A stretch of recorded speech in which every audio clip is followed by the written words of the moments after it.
You're listening to Kill Cliff's Hazard Ground podcast, with service members from across the military sharing their stories of combat and survival.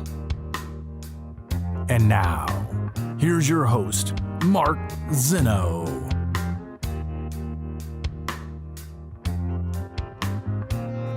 Welcome into the Hazard Ground podcast. As always, we appreciate you joining us each and every week. Before we get to this week's episode, with a former Navy member who has founded an organization that specifically deals with women and PTSD as well as military sexual trauma. We'll get to that coming up in just a moment. But just a few of our normal announcements. Please follow us on all the social media sites, Facebook, Twitter, and Instagram at Hazard Ground Podcast. Of course, know where our website is, hazardground.com. You can watch all of our episodes there and listen to all of our episodes there as well. And that is where you'll find our Amazon promotion right there on our homepage. Under the sponsors tab or at the bottom of the homepage, you'll see an Amazon button. Click it. It'll redirect your rate to Amazon. You can do all of your normal Amazon shopping. We will get a percentage of what you guys spend, and then we'll donate a percentage of that back to some of the charities and organizations you've heard featured here on the show. So it's a great and easy way for you guys to help out military veterans everywhere. It's also great from your smartphone. Go to hazardground.com there. It redirects you to the Amazon app. Super convenient, super easy. All your information is saved. So again, an easy way to help out veterans across America. Subscribe to our YouTube channel because you can watch our episodes there and download the Kill Cliff TV app. Of course, our partners at Kill Cliff here helping us put on this show. The Kill Cliff TV app has all of our shows, and go to killcliff.com for all of your clean energy drinks.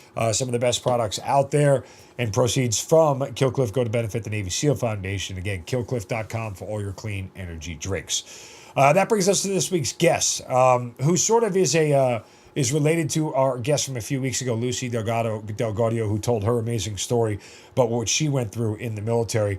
But this is a former member of the Navy who spent 8 years there, got out as an E4 corpsman, and then went on to found and become the CEO of an organization called the Pink Berets, which is dedicated to helping women with post-traumatic stress disorder, specifically military sexual trauma. She is Stephanie Gattas joining us here on the Hazard Ground podcast. Stephanie, welcome, and thank you for joining me. Thank you, Mark. Happy to be here. Thank you for having me. Yes, and for a little background for those who are listening and watching, it's a long time coming. Yes, sir. You are quite a busy woman, so we've tried for a while to get you on, and I'm so glad we get to hear your story again. Lucy was fantastic, and I know you guys work very close together, but she was incredibly brave, and just very open and candid about her story. So it's amazing that you have somebody like that working with the Pink Berets and your organization. But this show is about you and your start in the Navy. So how and when and why did you end up there? Great question. So really, I believe that it was something that wasn't well thought through in terms of why I decided to go in, right? It wasn't this process where, I thought about the military in a number of different ways. I really thought, okay, I know I want to leave my home base. I know I wanted to move on. I know there was a number of things that I wanted to accomplish. And so I just remember receiving this postcard in the mail about the Navy. And I decided that I would look into it. And it so ended up happening that I joined the Navy, and it really happened very quickly. That's why I'm saying there wasn't really a whole lot of thought put into it.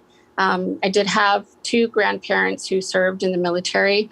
One grandfather served in the United States Navy, and my paternal grandfather served in the Army and is a Purple Heart recipient. So, we have some background in terms of the military, but I just felt at that time that it was a good option for me. What year was this that you signed up? 1994. Okay. So obviously this is a pre-9/11 world. Things are vastly different. In that world, you signed up for the military because you didn't have options, or you were avoiding jail, or whatever it may be. I mean, that was sort of, we chuckle, but that really was the narrative. Sure. Back in a pre-9/11 world, and the military was downsizing. The active force was, and it just didn't seem like a viable future if you had one. Right. No, and that is a great question. And I still think there's still a stigma associated to why people join the military. And for me, I really just wanted, at that time, especially in my youth, I wanted to broaden my horizons. And I knew that I didn't want to stay home.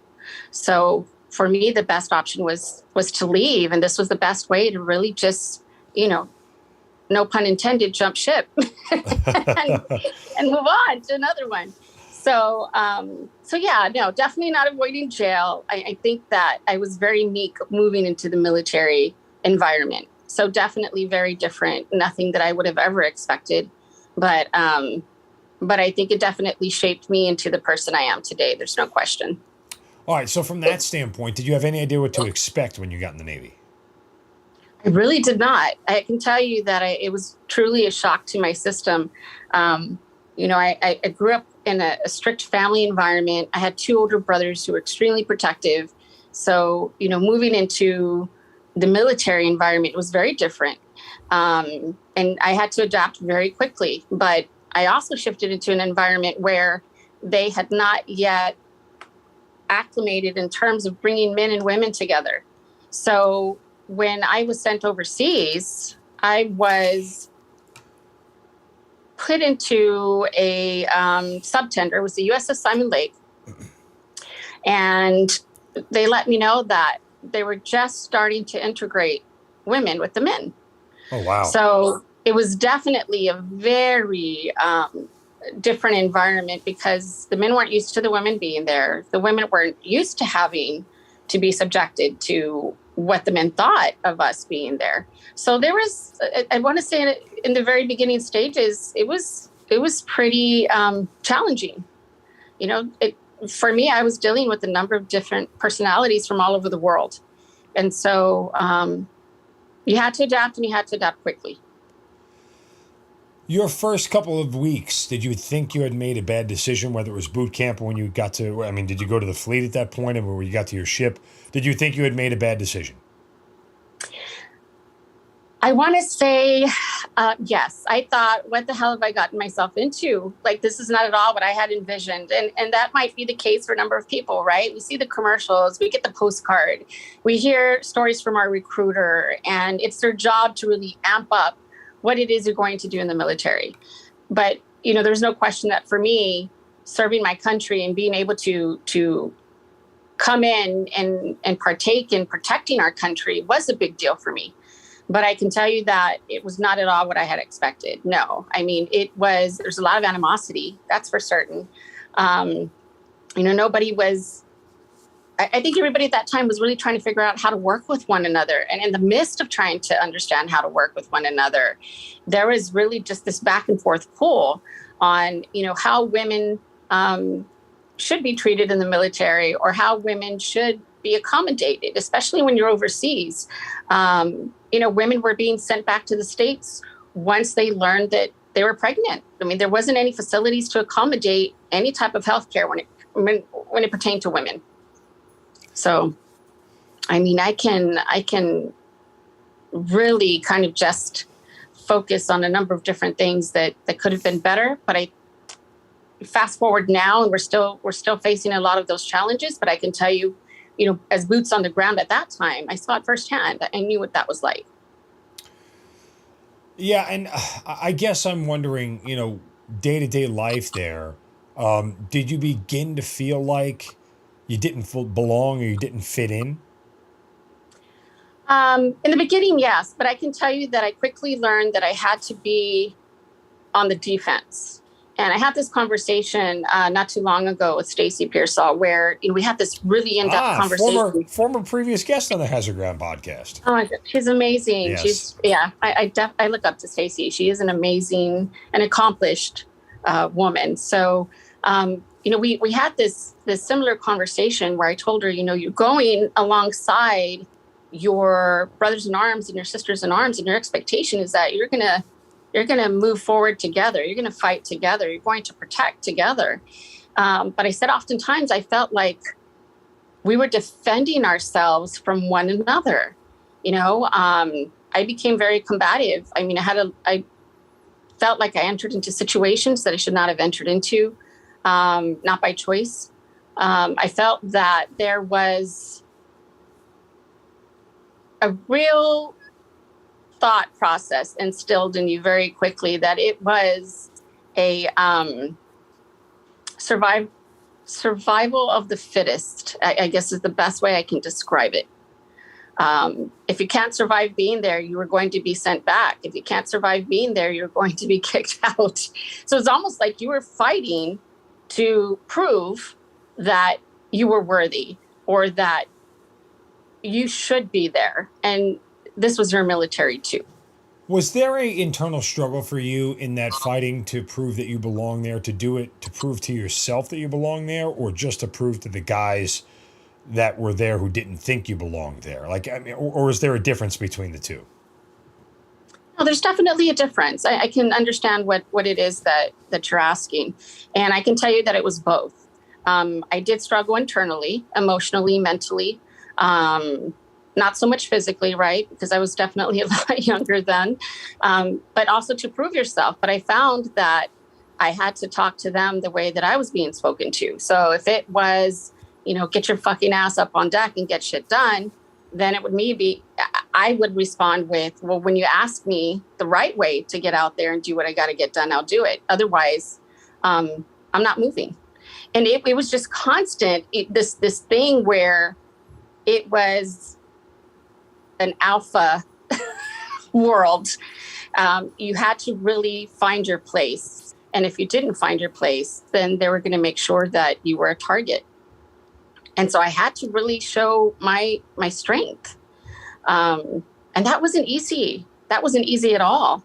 I know at one point I was pulled to the side by my chief, and he asked me to stop telling women to defend themselves. And I told him, well, that's exactly what we need to be doing. If we don't defend ourselves, they're gonna stand around crying, and they're gonna be a target. And I'm only telling them not to allow themselves to be a target.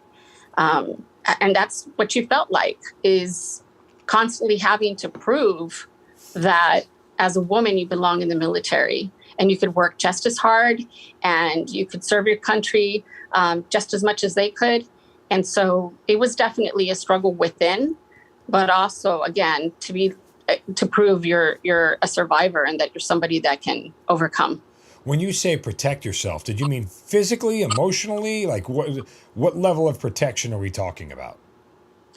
All of the above. And I say that because I was harassed, I was stalked, I was assaulted.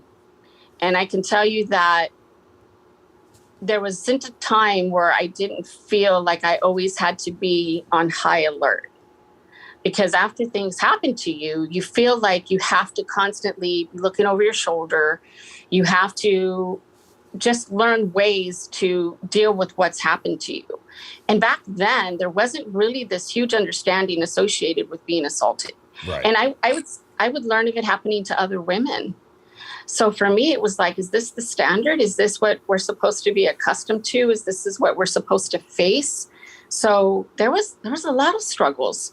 I know at one point I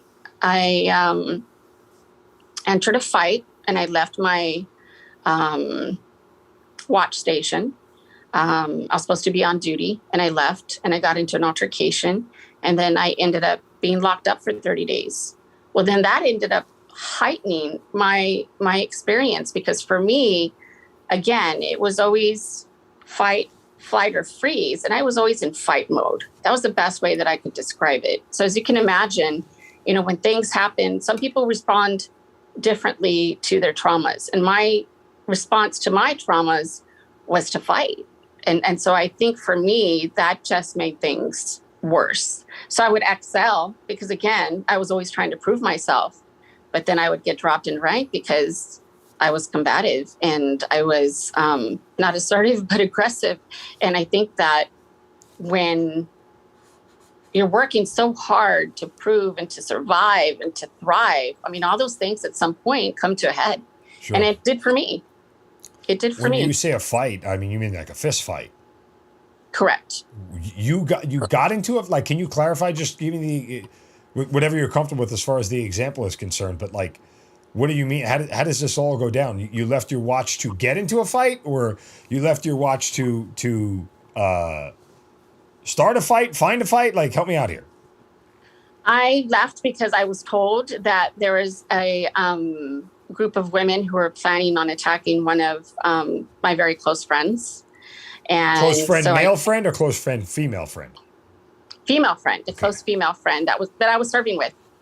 And we weren't on watch at the same time. And the plan was that when she left the ship and she was going to go out into town, everybody was going to go to the same place and she was going to be attacked.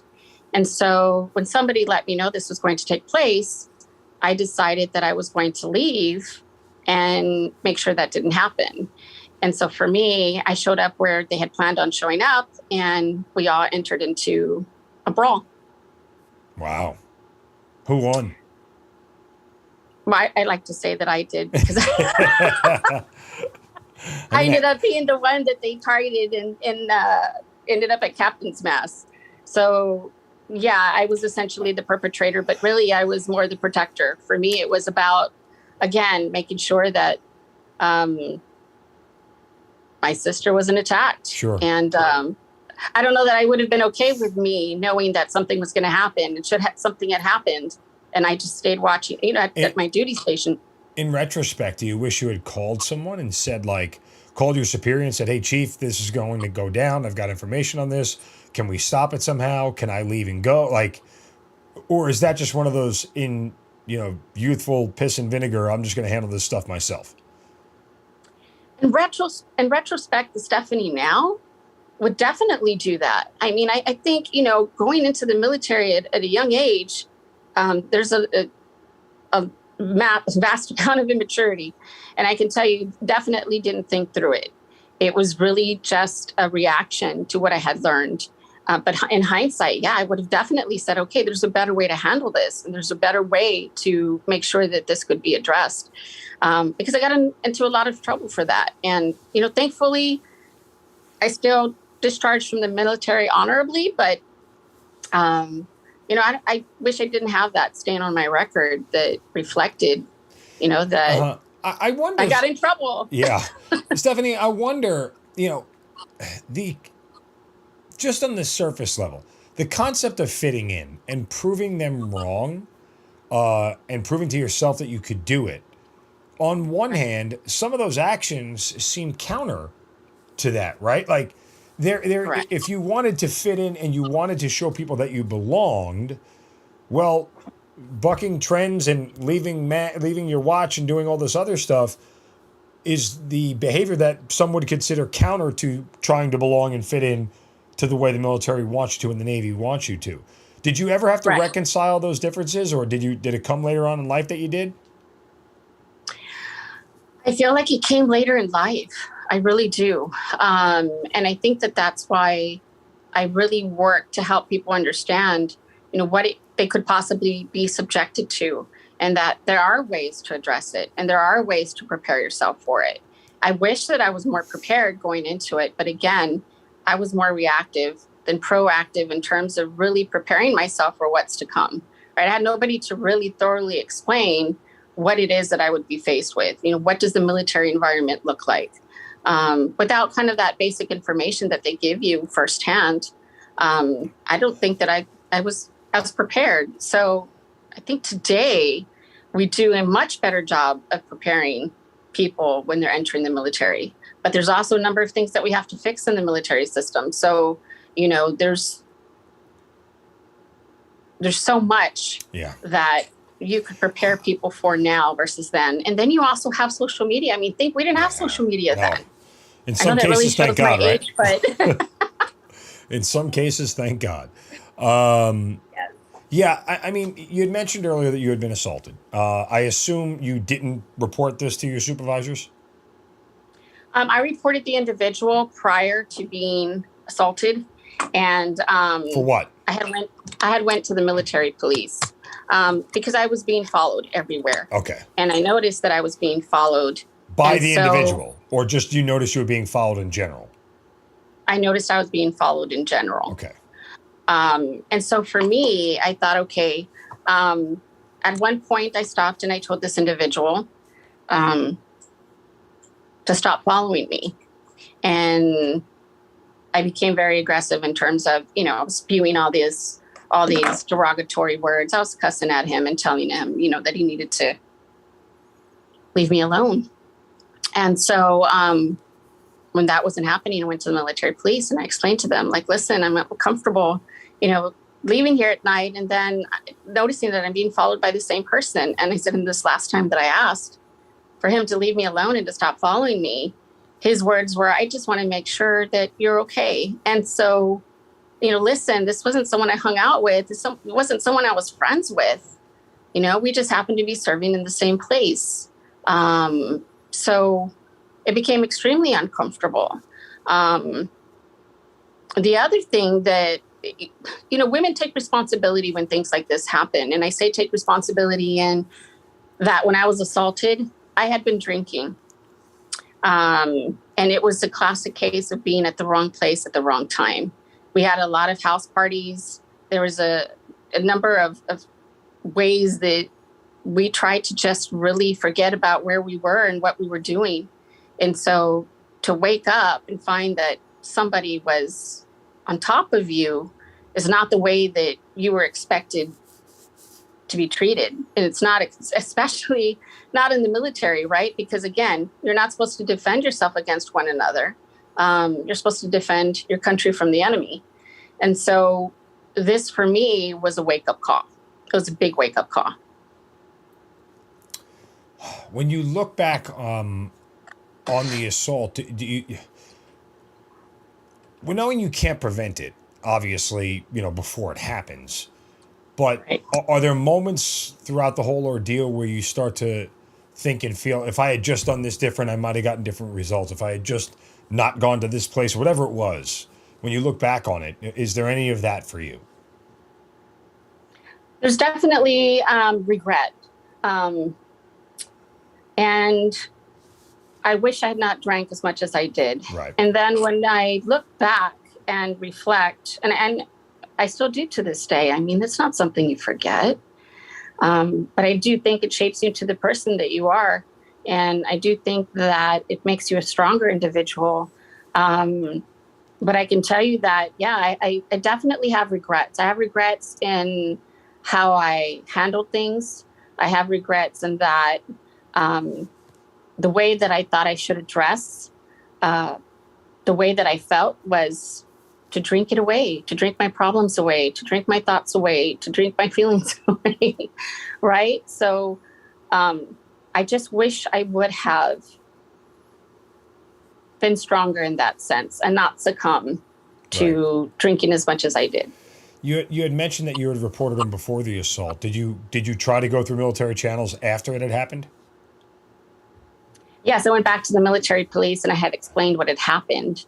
The problem was there wasn't anything that was taken very seriously, because then after that, he was allowed to still be in the same space. He was still allowed to communicate with me. At one point, he asked, "Why did I tell?" And I distinctly remember thinking, is he serious? Is this really happening? Is this my life? So I felt at that time, it was kind of like, well, you said you were drinking, maybe don't drink. And so it was never listen, we've heard a number of stories. We've heard this keeps happening. We're going to address it. We're going to make sure something changes. We're going to hold him accountable. And the thing is, he wasn't held accountable. It was basically a slap on the hand. And I kept telling them, well, if it happens to me, how do we know it's not happening to anybody else? Right. Right. So was there not that I get the sense that you had ever really trusted the Navy before this, but was there a more of a broken sense of trust after it? Oh, most definitely. Most definitely. My trust was severed in a number of ways. I mean, even after the military, my trust was just severed. I just always felt that people didn't have the best of intentions, because the people that I thought had good intentions didn't. And then, like I said, like epic level of harassment. And some people thought that that was just normal, that's the military, man. Like, you're in the military, they're gonna poke and prod. I distinctly remember saying, well, listen, you wanted to enter a man's world, you wanted to enter a man's military world, this is what you can expect. And, of course, I always had a rebuttal. But for me, at the end of the day, it was just, okay, this is happening. There's nothing I can do. I'm not being protected. Nobody really listens. Didn't feel like anybody cared. And it wasn't me as this weak woman who was crying or complaining. It was just raising the flag on the things that were happening. And this was back in the late 90s by that time. So there was a lot of just misconceptions. Again, people just went rogue in terms of behavior. It was, we're just going to do whatever we want when we want. I witnessed, when I think back to that time period, I witnessed so many catastrophic things that it just made you wonder what you had entered yourself into. But then I know that's not the same for everybody. So that's why for me, it's, I don't shame the Navy. I don't shame the military. I think it shaped me definitely into the woman I am today. But what I do call out is the kind of people that enter, the kind of people that are allowed to enter.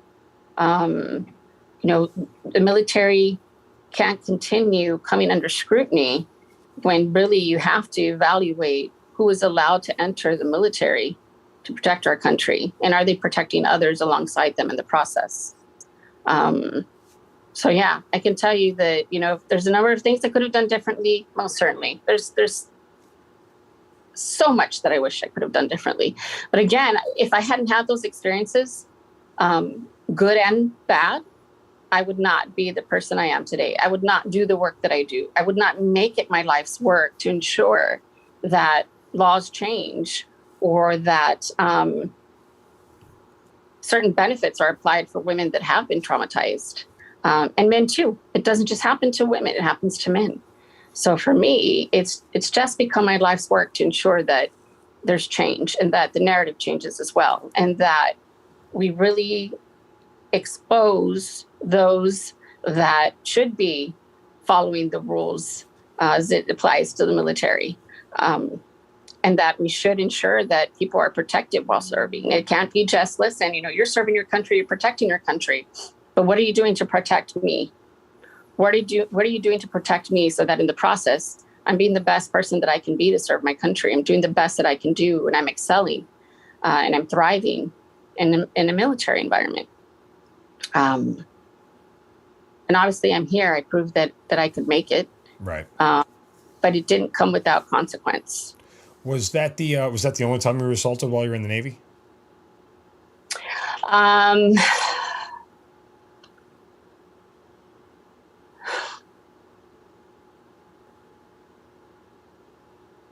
When I went into reserves, I had another experience.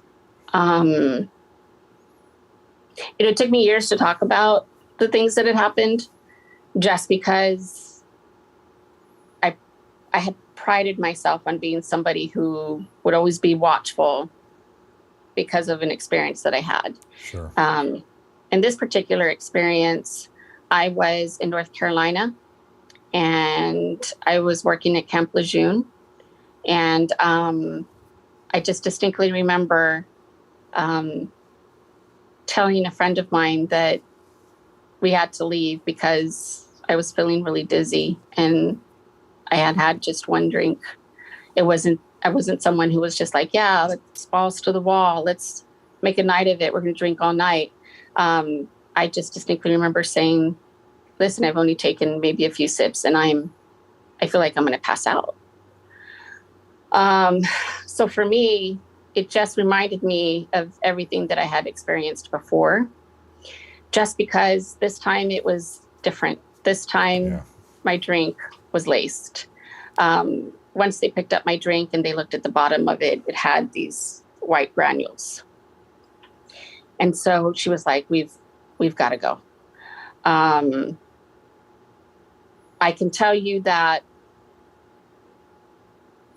what you feel like on the inside is that you've let yourself down, that you weren't, I guess what's the best way to describe it?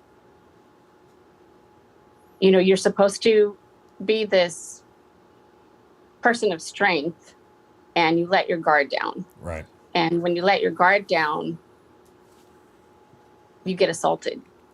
And the reason I took responsibility was because I didn't protect myself the way that I should have. And that is something that's really hard to contend with, because those are things that play over in your mind. When you talk about things that you regret, I regret going to that party. I regret drinking as much as I did. I regret trusting the people around me. It's full of regrets.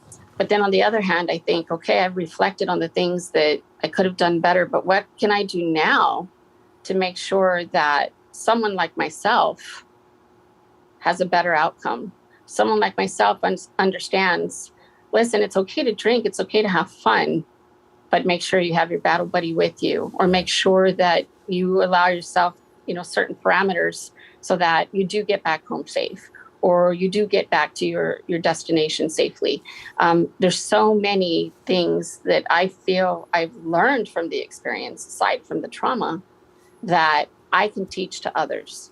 And I really think that that's why things happen the way that they do, so that we can use our voice and share the experience, again, good or bad, and allow people to understand that there's life afterwards, and that we're all resilient in our own ways. I akin it to saying, this is veterans rising, right? This is veterans that have overcome what's happened and didn't allow it to define them. And I think that that's where I'm at today, is that I did not allow it to define me. I didn't allow my trauma to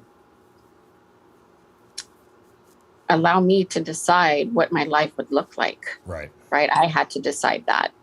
And so for the Pink Berets, I think a lot of what we do and what we strive to do is really because of a reflection of what happened to us in our youth, and saying, listen, we get it, we understand it, but these are the tools that we're providing so that you can move forward. There's always a way forward. Because we want to also remove that victim mentality, because that's another thing that we strive to do, is to say, listen, I'm not here to play victim. I'm just here to say, listen, there needs to be some repercussions. There needs to be something that comes from what happened. There's women with stories worse than mine, Mark.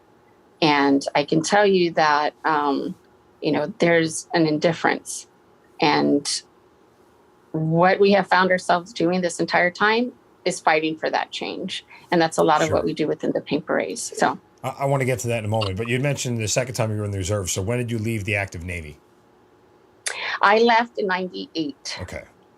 And then so go ahead. I'm sorry. No, I was going to say, how many more years in the reserves did you do after that?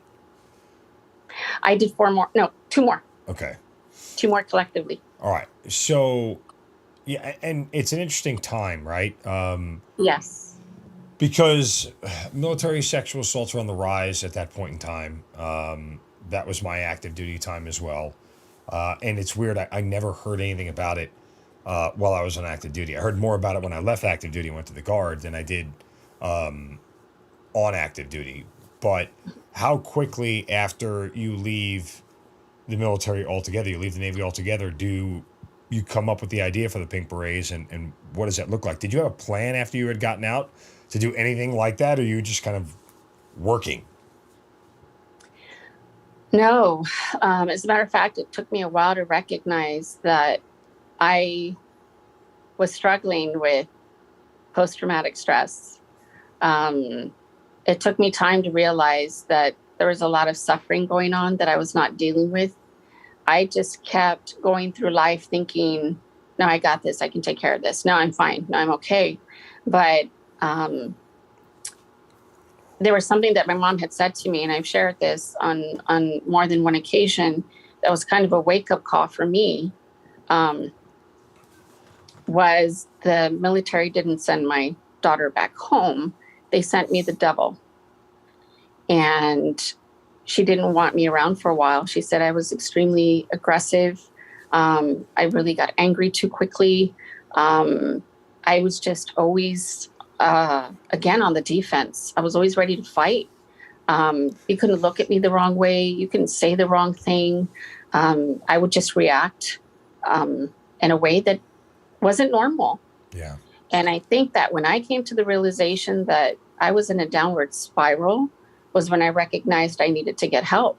I had used the VA to get my home. I lost my home. I would get a really good job, but then I'd lose my job. I mean, it was just this vicious cycle of not being able to find a sense of normalcy. You know, I would have a number of highs and lows. It'd be like, hey, I'm doing really great. And then I would plummet. And then I'd be doing really great. And then I would plummet. And it was one of those things where, yes, I would fall face down, but then I would work hard to get myself back up. So I knew it was still in me to fight to find that sense of normalcy, and not fight physically, but to fight for me for once. And that's when I recognized years later, that something needed to change in me because I felt defeated. Nothing was changing. And when was it going to change? And when was I going to get help?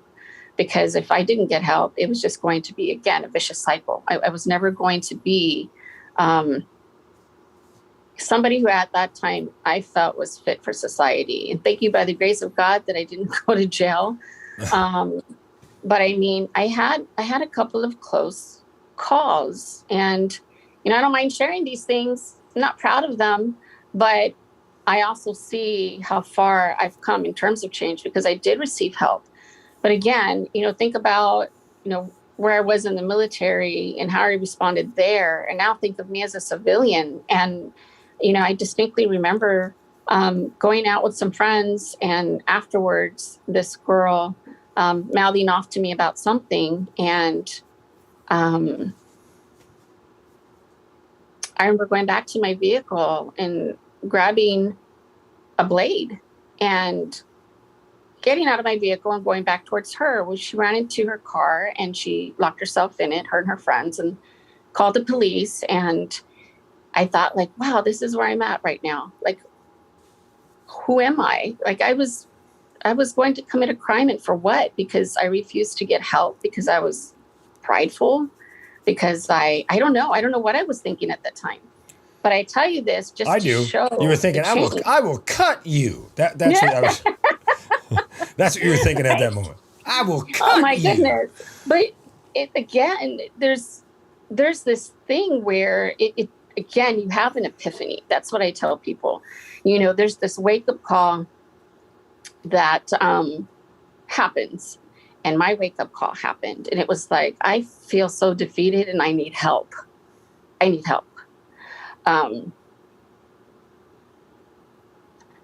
I remember researching what is out there for veterans like myself.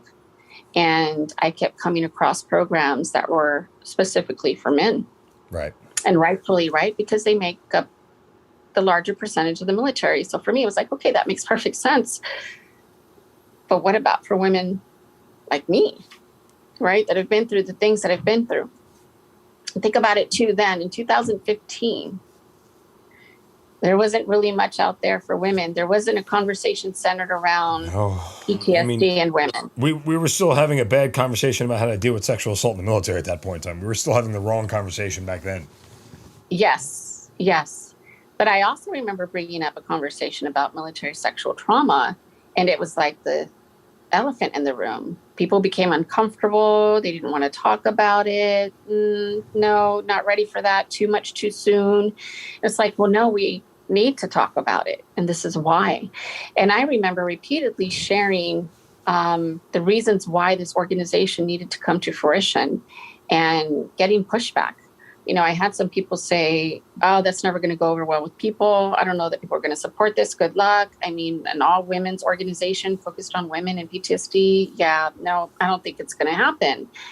And so for me, it was like, okay, challenge accepted, right? Like, sure, I'm going to do this regardless, because I know that if I can get help, then I can build something where other women can get help, other women that have a similar situation, or other women that have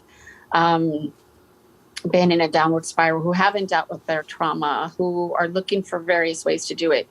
And I knew that I didn't want to seek any kind of medication. I knew that I wanted to do this with the non-medicinal approach, hence the holistic therapies. Mm-hmm. And so I just started building the programs little by little until I created something that I thought was good enough for women to come and receive the help that they needed.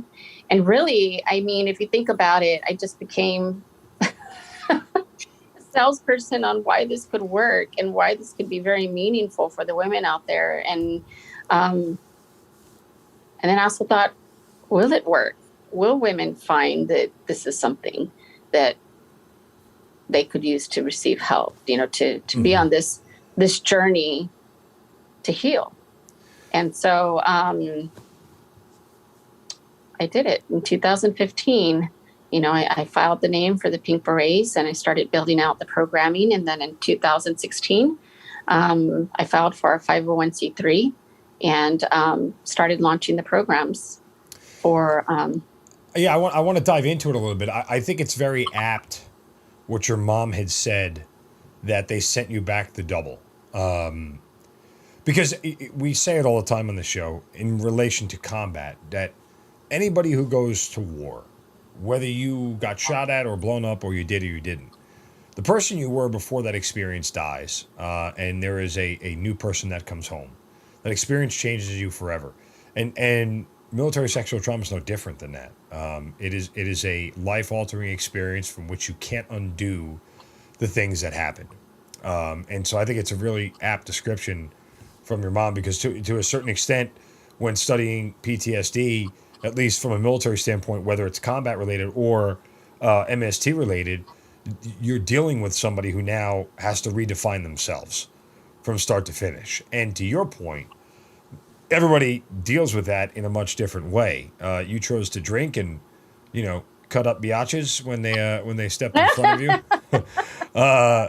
There are people like me who just kind of shut down, packed it all in, and left it there, and never bothered to unpack it for 10 plus years. I didn't cut anybody, but I'm sorry, and I'm just messing with you. I apologize. I know you are. But again, it manifests itself in different ways for different people, and I think that's what's challenging about this is because there is no cookie cutter approach. There are no real, hey, you're angry, so it must be this. No, it could be that I've told my kid to do something 6 times in a row, and they still haven't listened to me yet, and I'm just being a normal parent who wants to strangle my child. There's that aspect of it. So not everything manifests itself in the same way. And I think it's super important to recognize that. Yes. And, these stories aren't easy to tell. I mean, nobody wants to say, hey, this was my behavior. But then I think back at, okay, if I don't explain what can happen if you don't get help, how will you understand the severity behind the trauma and what it could evolve into? And so while these stories are difficult, the reminders are difficult, wow, I was a hot mess, is difficult to share. I still think that sharing those stories, someone's going to listen and say, I can relate. I was there too. And I really want to see what it is that I need to do to help myself. So those stories, although we may not be proud of them, are really important because those stories will really help people identify what it is that they need to do to change their current situation, or perhaps they know someone that needs to change their current situation and they need to get help. Or maybe it helps them understand that someone else needs that kind of help too. So, there's relevance in what it is that we share. And I mean, and again, thank God that I never fell into, actually doing something that would have really altered your life. really altered my life when you think about it. So, I feel like I'm made for everything that I do today. Now, when you started the Pink Berets, I know that you guys wanted to deal with PTSD, but that was the intent specifically to deal with military sexual trauma and then open it up to combat female veterans, or was it the other way around? It was more combat focused at first, and then the MST stuff came in after. It was really more so the PTSD. MST was part of the equation, being because of my experiences and some of the experiences that I was listening to, but I don't think we realized how important it was to address the MST until we started to see women cross our threshold. And a vast majority of them were MST survivors.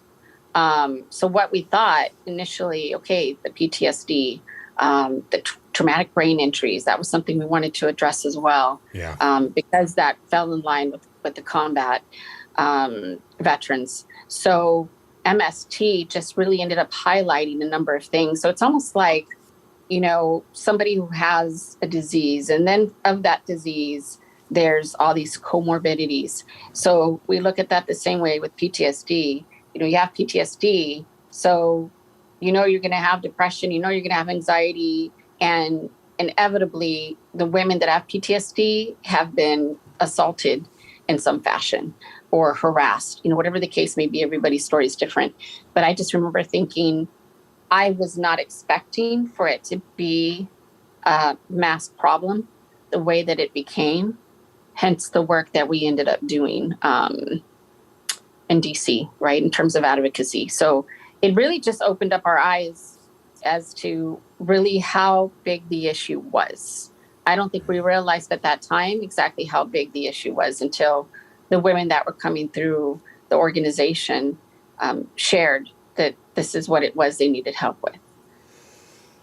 When you start to realize that that's the case, that MST is sort of an overpowering number of the PTSD that you guys are dealing with, and then you revert back to your own personal story, are you empathetic? Are you angry? Are you dismayed? Are you shocked?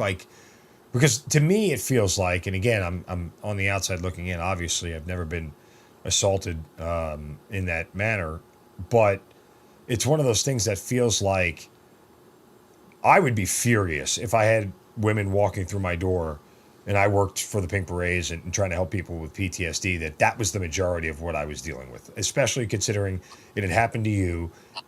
They did not address it properly. The individual got a slap on the wrist and everything else. And it's like, well, I bet my bottom dollar that somebody else who walks through these doors has encountered that guy at some point in their career, and that's why they're here. Yeah, that's correct.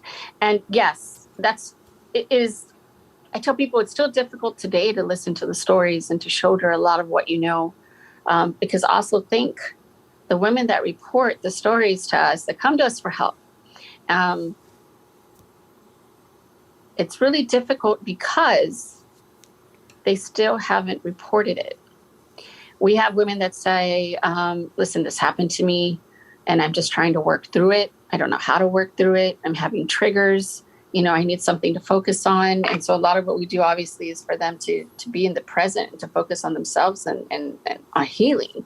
But when we hear the stories, absolutely, it makes you angry. It makes you emotional sometimes as well, in terms of, what these women have been through.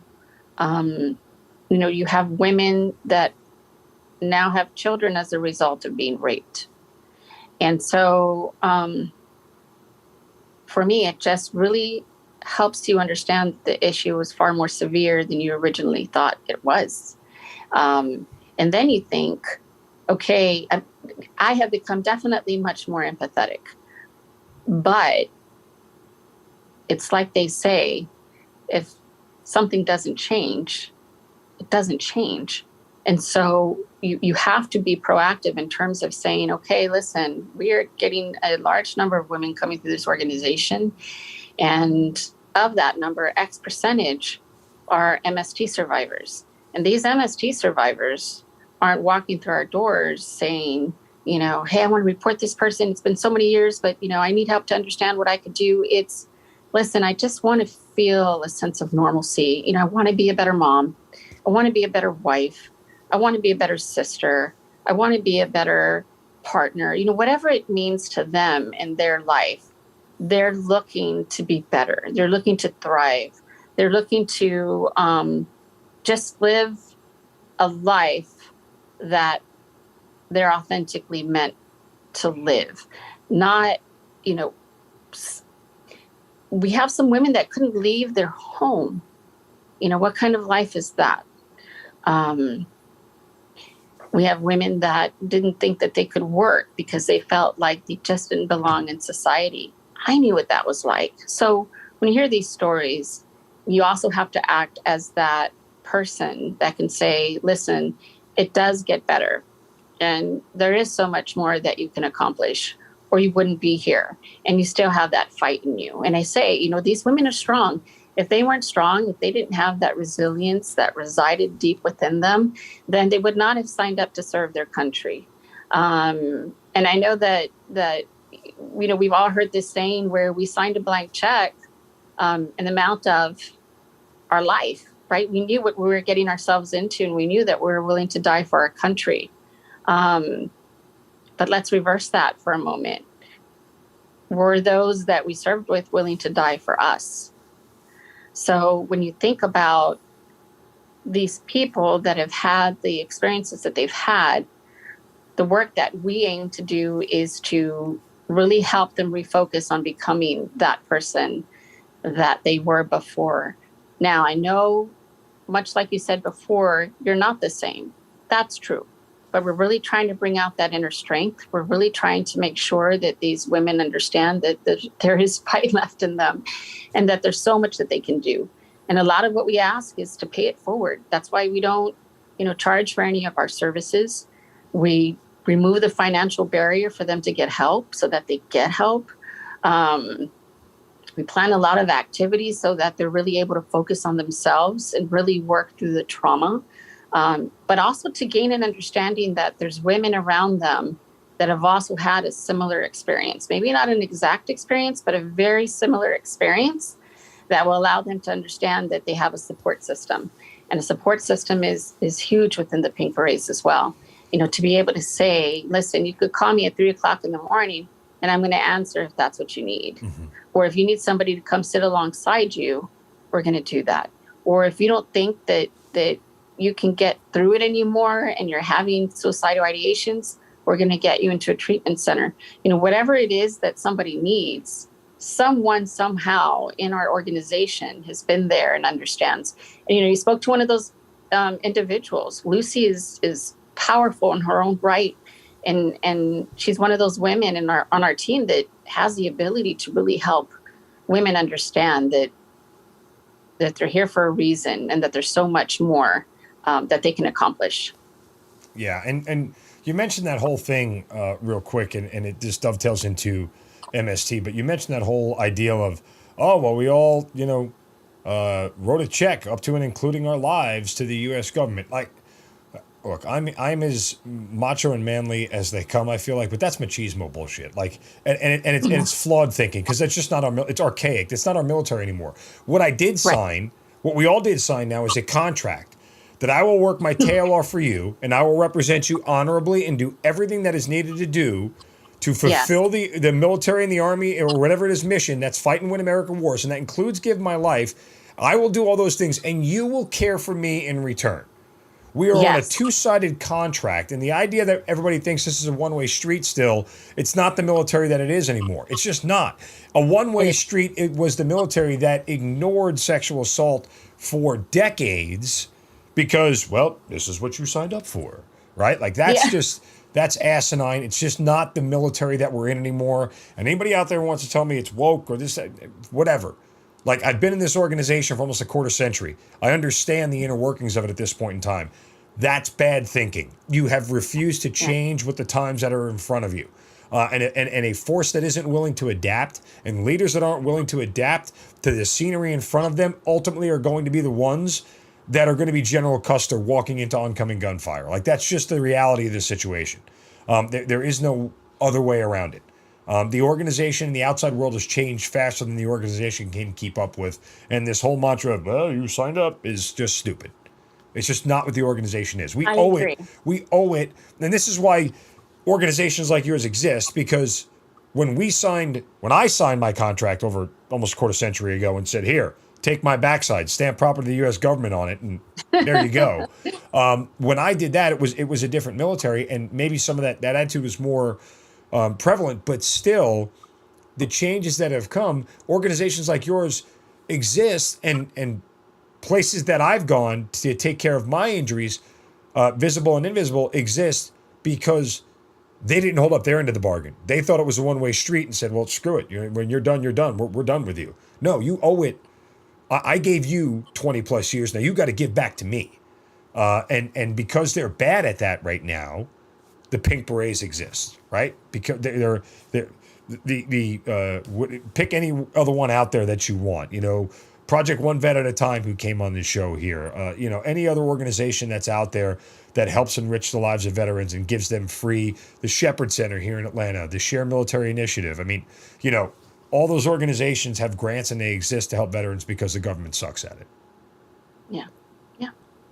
No, I agree 110% with you. And the mindset does have to shift too, because we still do have a lot of that traditional thinking back then of what the military is supposed to be like. And I can tell you, somebody said something to me the other day that also made a lot of sense. And they said, you have your top leadership that still thinks that the military is the way that they saw the military when they served. And then you have the leadership that trickles down that sees the military very differently. And not one is the same. They're all not meeting in the middle because one thinks it should be one way. And so they're tugging at the way the military system needs to look. But in the process of that, there's a lot of things that are going awry.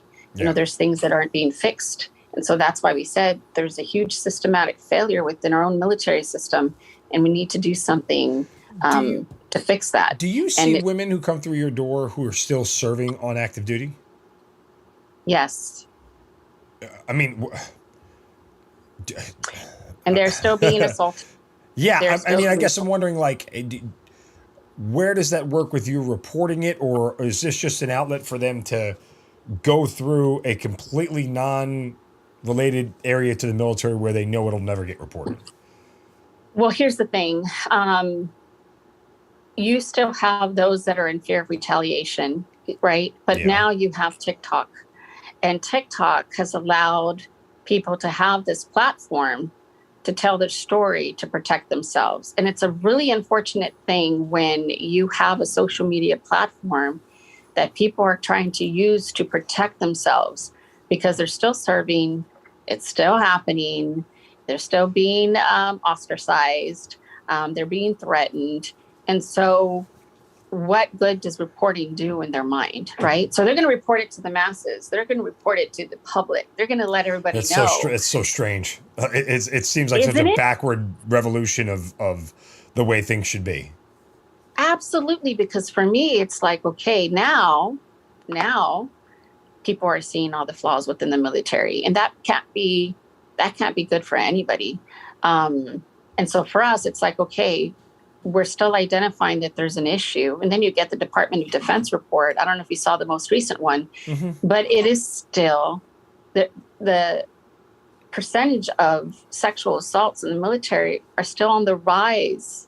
The percentage is still going up. And so for me, does that mean that people are using their voices more so?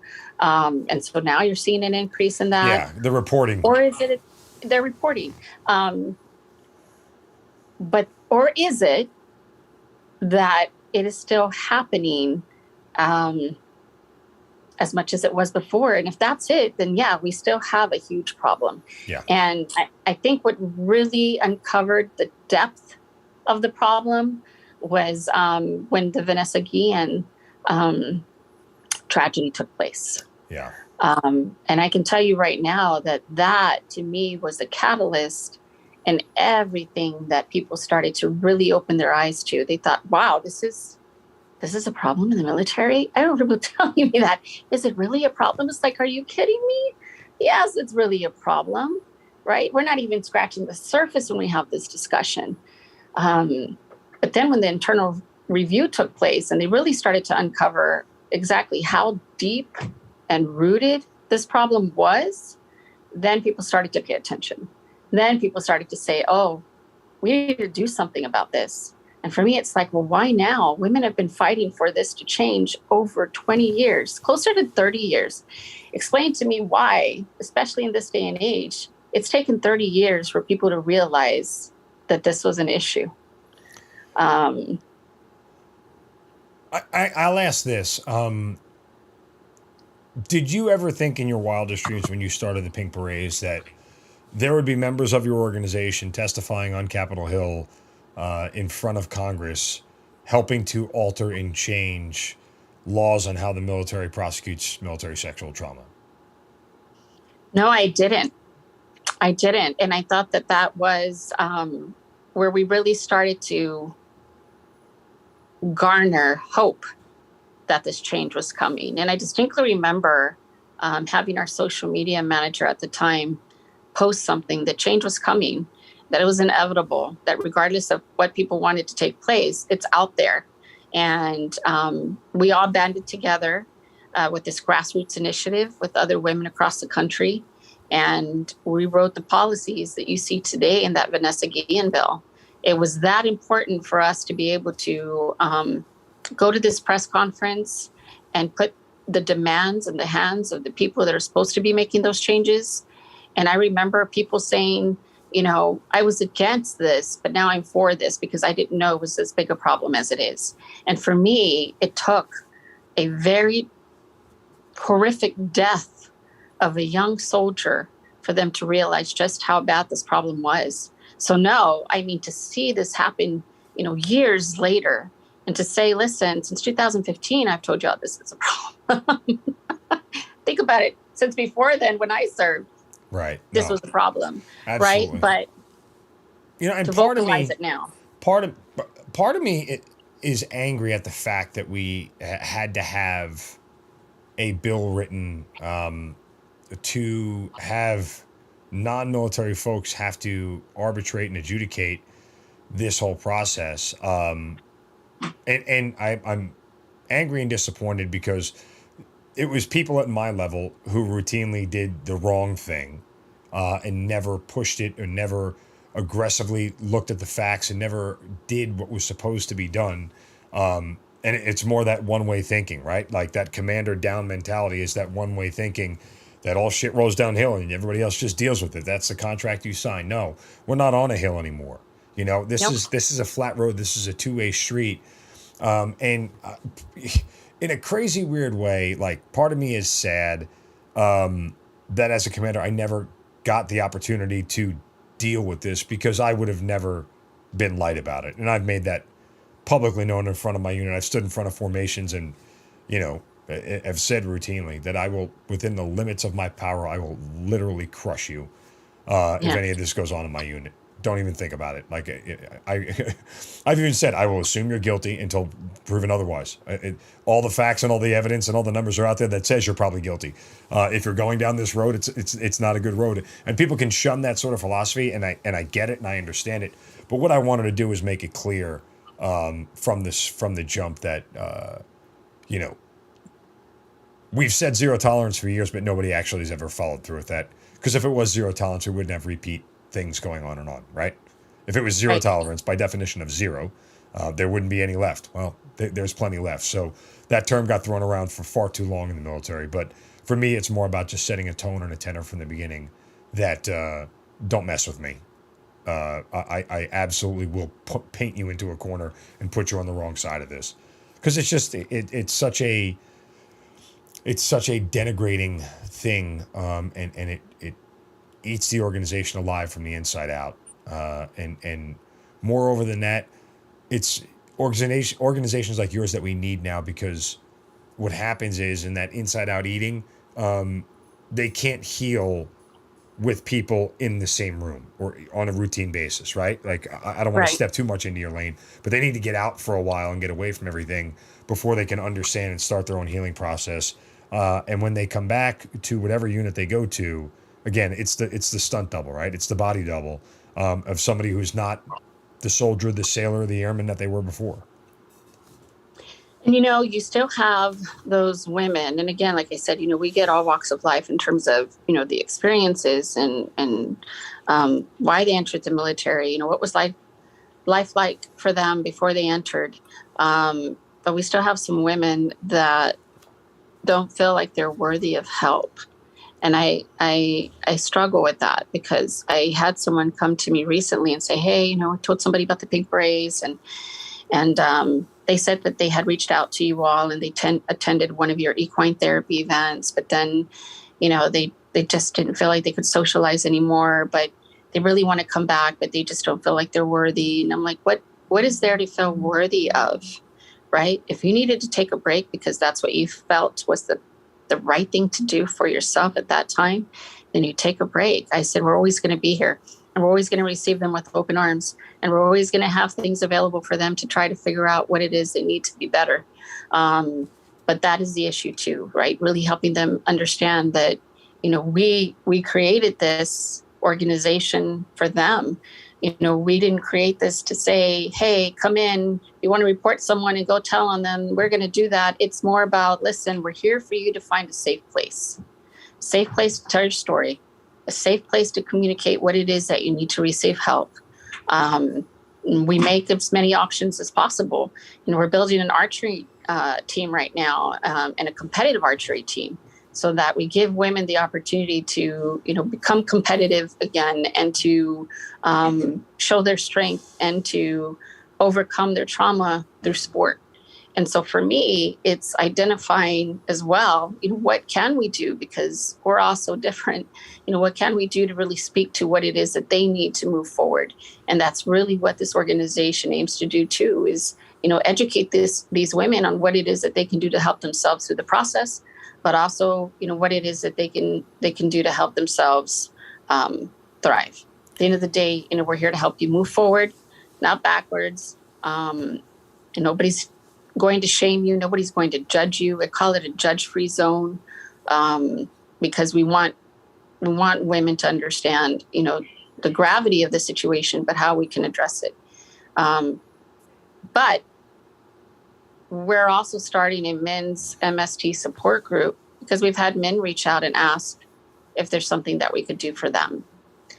What kind of world do we live in now that we have to have men come forward and say, listen, I don't know that I can go sit in another room with a bunch of guys and talk about my sexual assault. Do y'all think y'all could put something together for that? We so happen to find a couple of men who are survivors of sexual assault who are going to facilitate that for us. So it only proves that there's still so much work to be done. Yeah. But it also proves that we have to continue raising our voices. Lucy and I both sit on the Department of the VA's Committee for Prevention of Sexual Assault and Harassment in the VA. I'm now entering a committee on the Department of Defense. I'll swear in August. That does have to do with sexual assault prevention, but in the military. So listen, I'm working this from a multitude of angles in terms of what I need to do to continue ensuring that the change happens. And it's not lip service. It's not sitting around waiting for something to change. It's not hoping a bill will pass. It's saying, okay, we said this needs to happen. You said you would help us happen. When is it going to happen? What are we going to do? And when are we going to instill these changes in the military? So again, I've got the gift of gab marks. I can sit here all day and talk to you about all the things that we can do. But I'll tell you what, the women on our team are some powerful women in their own right, and they will not stop at anything to make sure that things change. I don't want to have to continue doing this for the next 20 years and continue saying that there's a number of women crossing our threshold that have been raped. Yeah, I mean, I would hope your goal is to put yourself out of a job, right? Like in theory, that's Yeah. When the Pink Berets is no longer needed, we've reached a good spot because it's curtailed enough. I don't listen. You're probably not ever going to be able to completely eradicate it, but Right. that said, you get it to a point where it's more manageable, and clearly the military on its own has done a better job where they don't need people like you and the organizations like the Pink Berets to do all the work that they should be doing on their own. It's smart, though. I will say this much. I think it's smart for them the VA and the military to reach out to outside organizations like yours who specialize in this stuff. Because, look, if they could do it well, they would be doing it.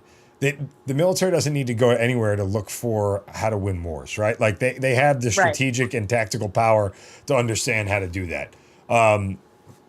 Correct. But they have learned a lot from other outside organizations that have enhanced the military, and I think that's smart. So they don't need to ask for help in one area, but in this area, they do need to ask for help, and they should. So the website is thepinkberets.org.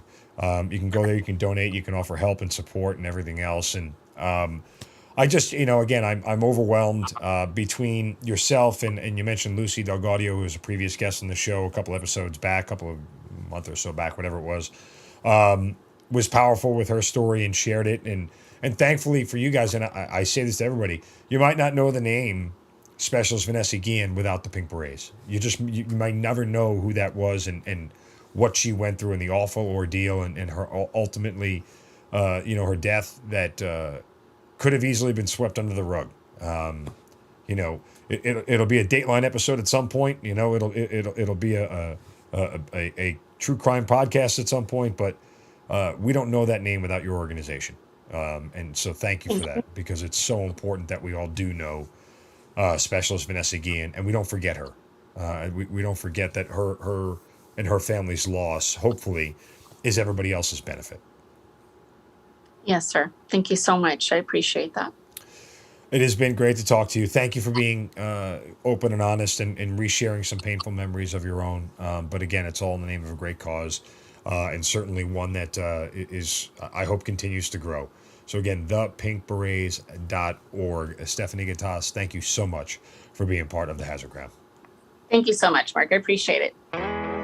You've been listening to Kill Cliff's Hazard Ground podcast, hosted by Mark Zeno. If you have an interesting story to tell and you'd like to be on the show, send us an email at producer@hazardground.com.